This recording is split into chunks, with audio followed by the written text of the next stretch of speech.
Hola a todos. Vamos a ver el tema de enzimas y vitaminas. De este tema ya sabéis muchas cosas porque hemos ido hablando de las enzimas durante muchos temas, pero vamos a ver este que es específicamente para ellas, para las enzimas. Bien, empezamos con la definición. ¿Qué son las enzimas? Son proteínas. Veremos que algunas no son proteínas, pues pueden ser derivadas de, o en su estructura están formadas por ARN, pero la mayoría, el 99,9% de las enzimas son proteínas, además de tipo globular. Tienen que tener una forma muy específica, por eso van a ser globulares. Y si son globulares, y recordáis las características que vimos en las proteínas, van a ser solubles. Claro, necesitan el agua, moverse en el seno del agua para hacer su trabajo, así que tienen que ser todas solubles. Que catalizan, van a provocar reacciones químicas, por eso son biocatalizadores, provocadores de reacciones químicas, y además de forma muy específica determinadas reacciones bioquímicas. ¿Qué significa específica? Pues que no van a actuar con cualquier sustancia química, sino que son específicas de diferentes o de un solo sustrato. Ahora después lo veremos. Uniéndose a la molécula o bien moléculas que deben transformar, llamadas sustrato para obtener de ella o ellas un producto. Mira, os pongo aquí un esquema, este esquema. Una enzima se va a unir a un sustrato y producto o consecuencia de esa reacción se va a obtener de nuevo la enzima que no se destruye y el producto. Hay podríamos decir, dos tipos de reacciones químicas. Aquí tenemos la enzima, que más o menos he intentado dibujarla igual, y se le puede unir un sustrato y ese sustrato transformarse en producto. Es decir, la enzima lo que va a hacer es romper este sustrato. O bien lo que puede ocurrir es que la enzima coja dos moléculas distintas y forma uniéndolas a un producto. Es decir, una enzima puede destruir o puede unir. ¿Vale? Si recordamos, puede catabolizar o puede anabolizar. ¿De acuerdo? Y aquí aquí puede que haga falta energía. Aquí podríamos añadir energía. Muchas veces hay que añadirle un poquito de energía y se obtiene mucha más energía. Bueno, aquí podríamos poner más energía. ¿De acuerdo? Recordad, pero esto es para recordar un poquito lo que hablábamos del catabolismo. Quedaros con esta imagen, que una enzima más sustrato es igual a la enzima más el producto. El producto puede ser de destrucción, es decir, de romper la molécula inicial del sustrato, o el producto puede ser de unir esas moléculas iniciales. Sustrato igual a este producto. ¿De acuerdo? Enzima más sustrato igual a enzima más producto. Bueno, seguimos. Existen otras enzimas de naturaleza ribonucleoproteica llamadas ribocimas. Este es el 0,1% ese que os decía. La mayoría van a ser proteínas, las enzimas, pero algunas no son proteínas, son ribocimas. Pensad, por ejemplo, en los ribosomas. Bien, ¿qué es el centro activo de la enzima? Pues es esta zona de aquí. Esto que os dibujaba en este esquema, esta zona en la que el sustrato va a entrar, es una parte muy pequeña de la enzima. Esto. Fijaos en la enzima, la molécula, una molécula grandota, pues solamente esto, el grupo de aminoácidos, pues una proteína, el grupo de aminoácidos que me dan esta forma, son poquitos, van a constituir eso, el centro activo. El sitio en el que va a entrar el sustrato. Seguimos leyendo. Es la región de la enzima que se une al sustrato, así de sencillo, la definición. Es una parte muy pequeña del volumen total de la enzima. Posee una estructura 3D tridimensional en forma de hueco para facilitar la entrada del sustrato. Tiene que tener eso, una forma de hueco para que entre el sustrato. El hueco posee la forma específica del sustrato, como decíamos. Pueden ser, o solamente estructuralmente, pueden estar formadas solamente por aminoácidos, es decir, enzimas estrictamente proteicas formadas por una o más cadenas polipeptídicas, es decir, hechas solamente de aminoácidos. ¿Vale? Y los aminoácidos ya sabéis que se unen, forman cadenas polipeptídicas, proteínas, etc. O podemos tener otras que van a estar hechas de proteínas y algo más. Y esas se llaman holoenzimas, constituidas por el apoenzima, que va a ser la proteína, la parte, a ver, no, vamos a quitar esta luz, se ve peor, así se ve mejor. Vale.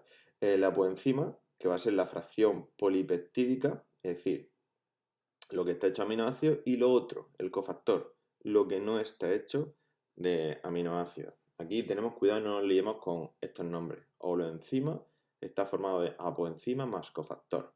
Apoenzima es el péptido, y el cofactor va a ser lo que no está formado de aminoácidos. Y puede ser de diferentes cosas. Por ejemplo, puede ser inorgánico, iones metálicos.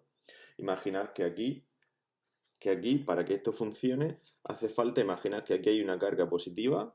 Ay, perdón, que no se ve. Ahora. Aquí.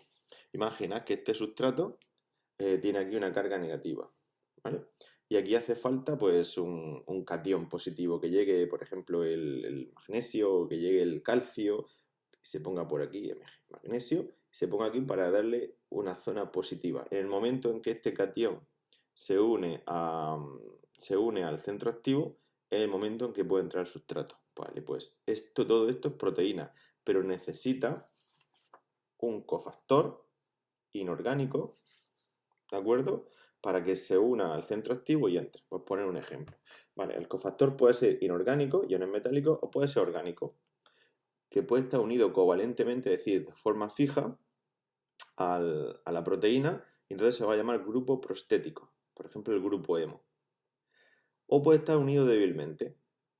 Llega un momento, la enzima, imaginad como cuando veíamos la cadena en el catabolismo o donde se producían hidrógeno, catabolismo, anabolismo, en la fotosíntesis, en la respiración. ¿De acuerdo? Que esta enzima, uno de los productos que está soltando son hidrógenos, son protones. Y que si no llega aquí el NAD, por ejemplo, y se los lleva, este protón se vuelve a unir se vuelve a unir a la antigua molécula en la que estaba. Entonces, esta molécula que yo he tratado de dividirla en dos, en una sin hidrógeno, el hidrógeno se vuelve a unir y no hemos hecho nada. Así que el coenzima va a estar por aquí cerca, va a estar unido, pero muy débilmente, esperando que se produzca. En el momento que se produce, el coenzima está aquí, se une al hidrógeno, en este caso ya sabéis que secando hidrógeno, se une y se va. Por eso esta unión tiene que ser muy débil, para que esta molécula pueda salir de aquí rápidamente y llevarse estos hidrógenos que se han unido a donde haga falta. Así que tenemos unido covalentemente, grupo prostético, unido débilmente, se llama coenzima. Y ya hay muchos tipos de coenzima, ATP, NAD, NADP, coenzima, las vitaminas van a ser coenzimas, ¿de acuerdo? Las vitaminas las estudiaremos al final de este pequeño tema, porque son cofactores orgánicos unidos débilmente, ¿vale? Oligoelementos y vitaminas van a ser imprescindibles. ¿Recordáis los oligoelementos? Aquellos átomos que los necesitamos en pequeñísimas cantidades. Bueno, pues van a ser imprescindibles porque muchos de ellos son cofactores de diversas enzimas. Bien, seguimos. Características que tienen que tener de las enzimas. Común a cualquier catalizador, porque van a ser sustancias que incluso en pequeñísima cantidad aceleran la reacción. No es que vayamos a tener más productos, sino vamos a tener el mismo pero en menos tiempo, como os pongo aquí. De hecho, hay enzimas que pueden acelerar la velocidad de una reacción química hasta 1.000.000 de veces. O sea, sucede 1.000.000 de veces más rápido de lo que sucedería si no estuviese la enzima. Y otra característica que tiene es que no se consumen durante la reacción y pueden volver a actuar. Si vemos esto, la enzima se une al sustrato, se produce el producto, pero reaparece otra vez la enzima. Y la enzima puede volver a actuar. ¿Son eternas? No, no son eternas. Las enzimas van a sufrir, entre otras cosas, choques moleculares mientras se están desplazando por el interior de la célula o por fuera de la célula y pueden romperse trozos de ellos. Pueden ser atacadas por otras enzimas que las destruyen para controlar su actividad. Entonces el organismo siempre tiene que estar fabricando enzimas.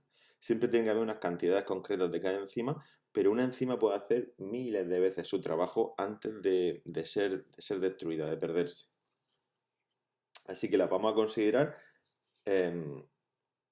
como continuas, como que no se destruyen, que están haciendo siempre su trabajo, que no se consumen durante la reacción, como hemos puesto aquí. Características de la enzima. Primero, la actividad. Aceleran las reacciones, su capacidad de acelerar las reacciones es elevadísima. Su actividad es muy superior a la de los catalizadores no biológicos. Como he dicho antes, algunas aumentan la velocidad hasta más de 1.000.000 de veces de lo que ocurriría si ellas no están. ¿Vale? Son muy efectivas. Sensibilidad. Necesita unas condiciones de pH como son proteínas, así que el pH, la temperatura, las concentraciones iónicas pueden llegar a desnaturalizarlas. Así que por eso pongo aquí, necesita unas condiciones de pH, temperatura muy concretas. Recordemos que son proteínas y pueden desnaturalizarse. Y suelen ser las del ser vivo en el que actúan. Es decir, que si el ser vivo tiene una temperatura como nosotros de 36 grados y medio, las proteínas, las enzimas que tenemos nosotros actúan a 36 grados y medio. Sin embargo, si son las enzimas de una gallina, que la gallina tiene alrededor de unos 41-42 grados de temperatura, pues esas enzimas trabajan a esa temperatura. Por eso pongo ahí que suelen ser esas condiciones las del ser vivo en el que actúan. Y luego la última es la especificidad. El hecho de que el sustrato deba tener la forma del centro activo, el sustrato debe tener la forma del centro activo, sustrato, y este sería el centro activo, le permite actuar en una reacción sin alterar otra. Van a ser muy específicas. Si una enzima actúa sobre un sustrato, no puede actuar sobre otro. El acoplamiento entre enzima y sustrato sigue varios modelos. Mira, el modelo llave-cerradura. Aquí he puesto un dibujito he puesto los tres modelos. El enzima y el sustrato encajan a la perfección. Aquí estaría la enzima. Ponemos esto así. Aquí estaría la enzima y aquí el sustrato. Y el centro activo de la enzima, que sería ese, encaja perfectamente en la zona del sustrato. ¿Vale? Aquí sería el encaje. El modelo de ajuste inducido. Al establecer su unión con el sustrato, la enzima modifica la forma. Aquí no se ve, perdón. Aquí. Al establecer la unión con el sustrato, la enzima modifica la forma de su centro activo. Y este sería el dibujito. La enzima, una vez que se ha unido, la enzima atrapa el sustrato y en realidad todo esto sería el centro activo. ¿De acuerdo? Se produce la unión, pero se adapta. Sería como el símil es este que os pongo aquí. Para visualizarlo podemos utilizar un símil, la adaptación que sufre un guante, que el guante sería la enzima, a una mano. Cuando el guante está fuera, la mano está fuera del guante, el guante tiene una forma, pero cuando introducimos la mano se adapta perfectamente. Esa enzima, ese guante, se adapta a nuestro sustrato. Y por último, existe una variante de este acoplamiento, una variante de este modelo de ajuste inducido, en el que se provoca un cambio conformacional en la enzima y también en el sustrato. El símil sería un apretón de mano. Ambas se adaptan. ¿Vale? Y aquí he intentado ponerlo. Más o menos, no sé si el dibujo me ha salido muy acertado. Se modifica la enzima y esta zona del sustrato, ¿de acuerdo? Pasaría aquí. Esta zona, vamos a poner esto así. Es como si esto fuese así y empujase al sustrato, ¿de acuerdo? Y el sustrato se modifica de esta forma. Vale, pues aquí tenemos los tres modelos. O dos modelos, el modelo llave cerradura y el modelo ajuste inducido, donde se puede modificar solamente el enzima, la forma, o se puede modificar la forma del enzima y a veces la del sustrato. Vamos a ver los factores que regulan la actividad enzimática. ¿Cómo puede hacer que la actividad de una enzima suba, baje o incluso desaparezca? Y esto va a sonar ya porque tenemos las gráficas de actividad. Esta la hemos visto cuando hemos visto el metabolismo, cuando vimos, por ejemplo, en la fotosíntesis, los factores que influyen sobre la fotosíntesis. Bueno, vamos a empezar. Concentración de sustrato. Mirad esta gráfica. Conforme yo tengo aquí la enzima, esta es la gráfica de actividad de la enzima, velocidad de la reacción, o sería actividad de la enzima, lo que queráis, aquí, y aquí la concentración de sustrato. Conforme yo voy aumentando la concentración de sustrato, la enzima, la actividad va subiendo, va aumentando, es normal. Cuanto más sustrato le dé yo a un grupo de enzimas, más estarán trabajando. Así que la actividad va subiendo. Vamos a leer lo que pone aquí. Al aumentar la concentración de sustrato, aumenta la velocidad de reacción debido a que al haber más moléculas de sustrato, aumenta la posibilidad del encuentro entre el sustrato y la enzima. ¿Qué pasa? Que si yo tengo 10 enzimas, pongo aquí 10 enzimas, y le doy 5 moléculas de sustrato, pues tendré la mitad trabajando. Si le doy 7 de sustrato, pues tendré más enzimas trabajando. Si le doy 10 de sustrato, tendré todas las enzimas trabajando. Y si le doy 15 de sustrato, no puede haber más de 10 enzimas trabajando, por eso se mantiene horizontal. Y si le doy 20 de sustrato, da igual, se va a mantener horizontal porque solo tengo 10 enzimas. Aquí la concentración, la cantidad de enzimas es la misma. O sea, se mantiene constante. Lo que está variando es el sustrato. Otra cosa sería si aumentase la concentración de la cantidad de enzima. Esta gráfica sí podría volver a subir. Pero si se mantiene constante la cantidad de enzima, esta gráfica es así. Lo ponemos aquí. Si la concentración del sustrato aumenta de forma continua, llega un momento en que todas las enzimas están ocupadas. Se produce saturación de la enzima. La velocidad de reacción deja de crecer y se llega a la velocidad máxima, que es esta zona de aquí. Se mantiene un equilibrio. Vamos con el siguiente factor que influye, que es la temperatura.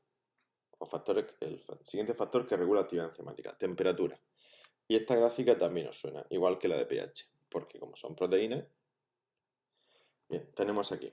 Cada enzima tiene una temperatura óptima a la cual desarrolla su actividad. Aquí he representado 4 zonas. ¿Vale? Aquí tenemos temperatura y aquí actividad enzimática.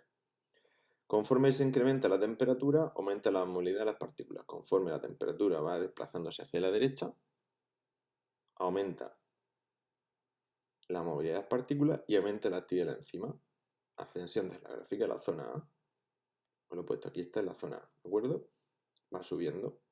Llega un momento en que la actividad de la enzima es máxima, aquí. Actividad de la enzima máxima. Y se encuentra a una temperatura óptima. Esta sería la temperatura óptima. Y esta sería la actividad máxima. ¿Vale? Es el punto más alto de la gráfica. Si sigue aumentando la temperatura, se van a producir dos cosas. Primero, una excesiva movilidad molecular. Esa sería la zona C1.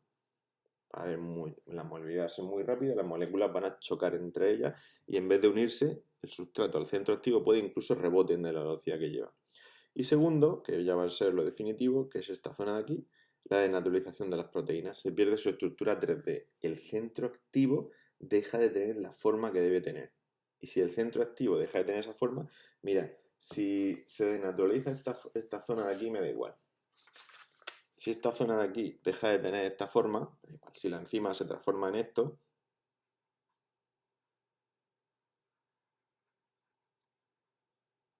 quizás me puede dar un poco igual. Pero si lo que ocurre es esto, que el centro activo deja de tener esta forma cuadradita que yo le dibujo y pasa a tener esta forma, no se ve ahora. La proteína está perdiendo su forma y lo que se rompe es el centro activo, deja de tener esa forma, entonces sí que tengo un problema. Mientras el centro activo se mantenga, la proteína es posible, la enzima es posible que siga haciendo su función. Ahora, si se pierde la estructura del centro activo, deja de hacer su función. Bueno, pues eso, si sigue aumentando la temperatura se produce o esto, y ambas dan lugar a que se produzca una disminución de la temperatura. Se produce un descenso en la gráfica. Y aquí ya la actividad es imposible. De aquí, del óptimo hacia, si baja la temperatura, esta zona sí se puede mover, a izquierda y a derecha. Yo puedo bajar la temperatura, la enzima deja de hacer su trabajo, subo la temperatura, la enzima vuelve a hacer su trabajo. Aquí sí se puede producir una movilidad. Aquí no, una vez que se supera esta zona, la enzima se naturaliza y ya no puede volver hacia atrás. Es decir, esta zona en la gráfica sí se puede desplazar hacia izquierda y hacia derecha, hasta aquí, hasta el óptimo. Del óptimo hacia la derecha, hacia un aumento de temperatura, ya no va a tener retroceso. Vamos con el pH. Ya nos queda poco. Las enzimas presentan dos valores de pH entre los cuales son activas. Entre esos valores está el pH óptimo en el que la enzima alcanza su máxima eficacia. En la gráfica sería esto. Aquí hay un valor de pH, aquí hay otro. ¿Vale? Entre estos dos valores yo puedo moverme, puedo bajar el pH o puedo subirlo y la enzima está trabajando. Y justamente aquí estaría el pH, el óptimo.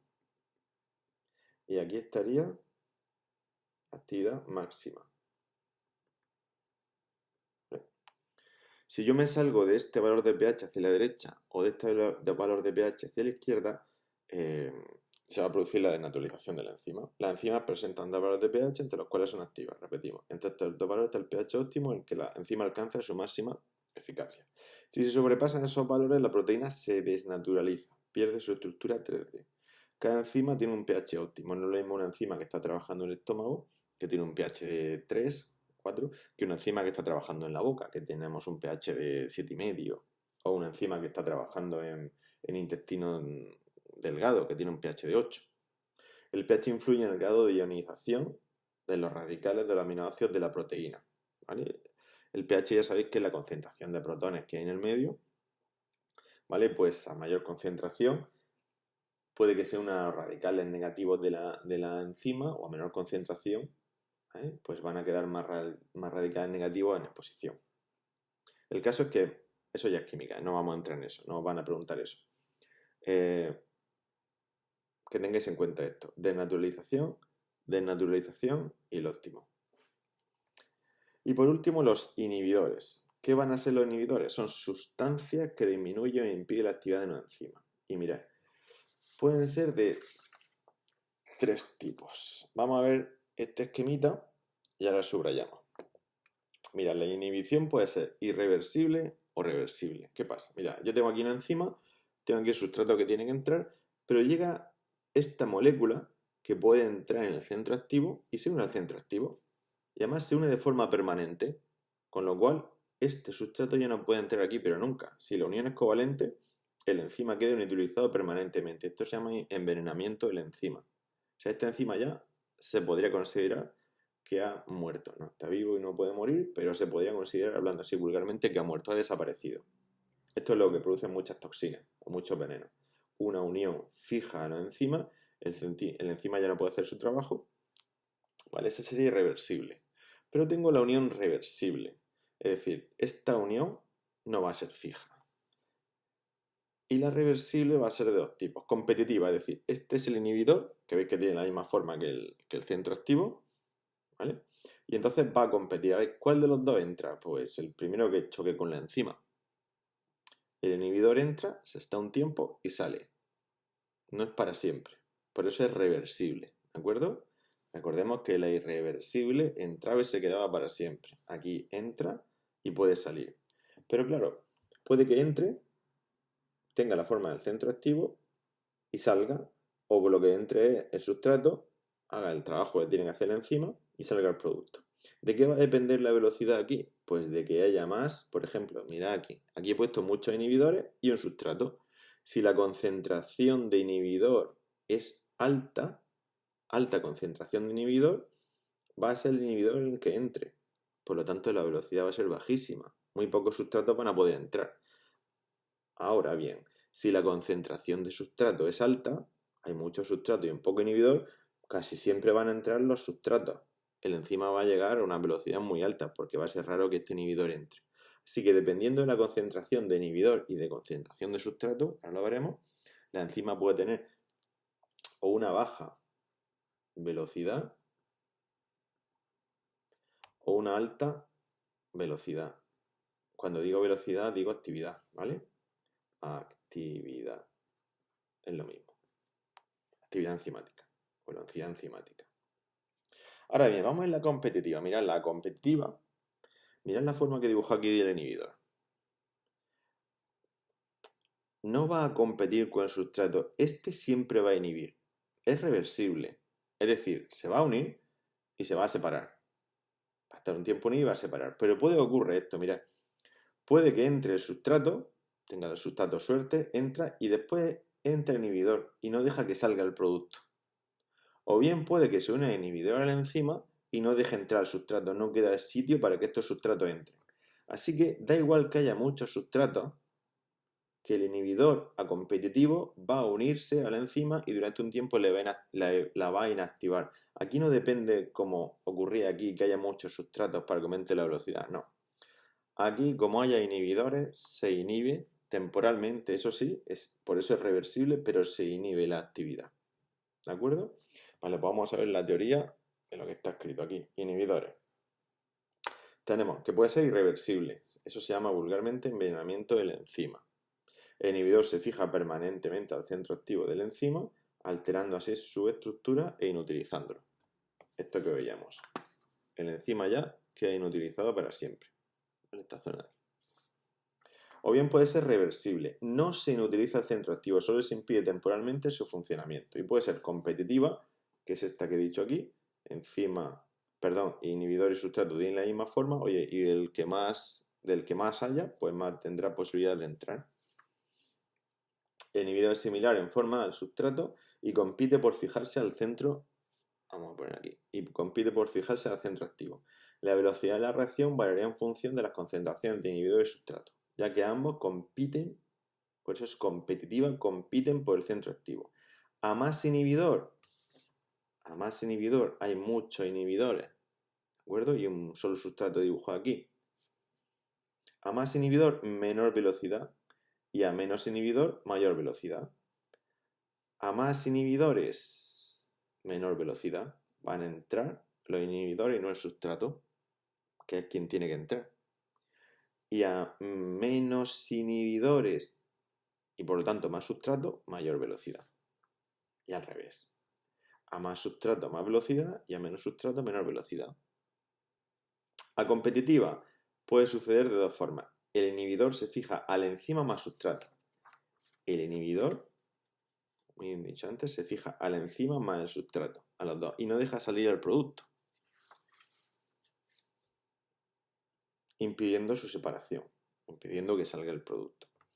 O bien el inhibidor se fija al enzima, no a su centro activo, ¿vale? El inhibidor se fija al enzima, fijaros que no ha ni siquiera entrado al centro activo, no está compitiendo con el sustrato, él se fija y no deja que entre nadie. Impidiendo el acceso del sustrato al centro activo. No compite con el sustrato por el centro activo, simplemente le impide el acceso. O sea que si el sustrato entra al enzima, si el sustrato al lograr entrar al enzima, el inhibidor impide que se produzca la reacción. O bien impide que entre el sustrato, le da igual. ¿De acuerdo? Vamos a representar gráficamente la inhibición. Mirad, la reversible. Esto que os pongo aquí, ¿vale? Esta sería, ahí, ahora se ve. Esta sería el gráfico de la enzima no inhibida. Este sería el 1, ¿vale? Fijaros, concentración de sustrato y velocidad de la reacción. Esta es la gráfica que veíamos aquí. ¿Vale? Dais la vuelta a la página, la gráfica que veíamos aquí, sustrato y velocidad de reacción. Pues ya está, normal. Una curva. Así. Pero ¿qué pasa si la inhibición es reversible competitiva? La reversible competitiva es esta. Depende de la concentración de sustrato. Si yo pongo muchísimo sustrato, casi que no van a poder entrar los inhibidores. Así que cuanto más sustrato haya, mayor será la velocidad. Eso sí, los inhibidores siempre van a estar fastidiando un poquito. Pues fijaros, esta curva puede llegar a ser una curva normal, pero le va a costar trabajo. No es como esta, que rápidamente asciende. ¿Por qué? Porque aquí los inhibidores están molestando.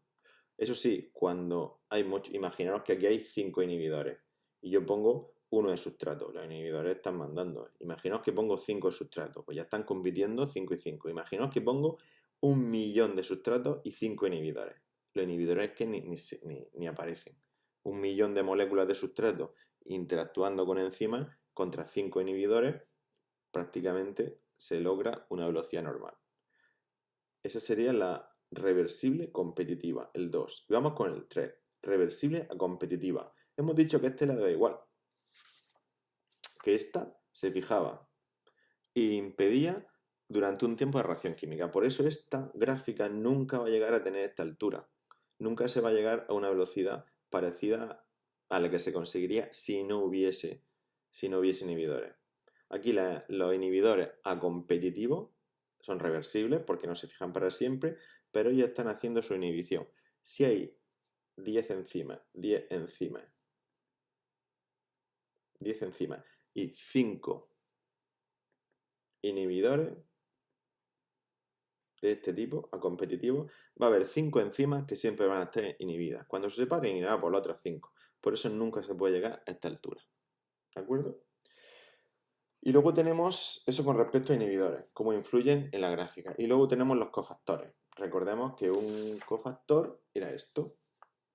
Es la molécula que se une a la fracción polipeptídica en un holoenzima. Es decir, son necesarios para que funcione una enzima. Es decir, si están, se va a producir el funcionamiento, si están, se va a producir, y si no están, no. Por lo tanto, son imprescindibles para el funcionamiento de las enzimas que lo necesitan. Así que, vamos a poner esto aquí. Así que su mayor presencia incrementará la actividad de la enzima hasta que ésta llegue a su estado de saturación. La gráfica es parecida a la que presentamos con la concentración de sustrato. Aquí podríamos poner, en vez de sustrato, podríamos poner cofactores. A mayor concentración de cofactores, mayor actividad de la enzima, hasta que llegue un momento en que todas las enzimas tienen todos los cofactores que necesitan y la gráfica es horizontal. ¿De acuerdo? Y luego tenemos las vitaminas. Eso ya lo veremos después por el libro. ¿De acuerdo? Veremos lo que son, la clasificación en hidrosolubles y liposolubles, que tenéis que saber sus nombres, y la función que hacen. Esto va a ser muy cortito. ¿Vale? Bueno, pues hasta aquí el tema de enzimas y en el próximo hablamos un poquito de vitaminas. Hasta luego.